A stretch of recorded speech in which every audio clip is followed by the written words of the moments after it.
Ka KSU Maukan Road Circle hapok kejingalam jong Presiden Usamla Elas Umsong bat General Secretary Usamla Yestan Roy Renjak kilai kendu yang Menteri Ketenat Kekoi Kekia James PK Sangma hakam rat rekam jong has sekretariat ban pesngawi kejing kibaki kendu da ka PHC Jongsha khamtam namar kejing bembiang ke hakani kejaka ajing sumar. Usamla Elas Umsong ula kerpat ya ka sarkar banthawi gilat kilinti khnang ba ka PHC Jongsha kan yo ya ka ka babiang khamtam da ka basyutan ya ka na pok khendau lani ka burwel na kaliang menteri ketenat ka koi ka khia ula kular ba shimkhia ya kani ka jingut ka jingnam jong ka KSU Maukan Row bat ula kren ru ya managing director ka National Health Mission ha ka bayadai ba kani kaman na kaliang ka KSU Maukan Circle harga itu sekarang lang di Pampasnong Mulungot Sekretari Raj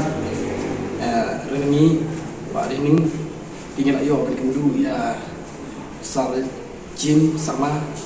Health Minister habis bakka Cimie juga PC Jogsha habis bakka Cim Bumbiang itu ke nama ba kumbang gila yo kendu yo doktor gila lek gila jo man hari ni benai ada lai benai sau benai nak lagi PC habis ti de nak ada bakam yo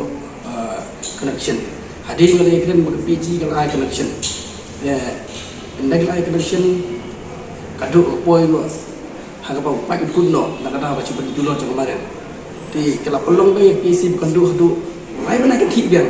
habis ti be ko ti mentang kasin be gila yo berkedu ya Health Minister Pampasno gede ga man ban nak kalian Health Minister kular ban tahu gila ganti habis de penjo yang cepat coba KSU penjo ya berbel ko busti nak bo nak kendo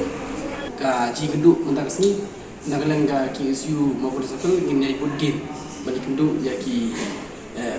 officer bani pej ya ka tak ko kikia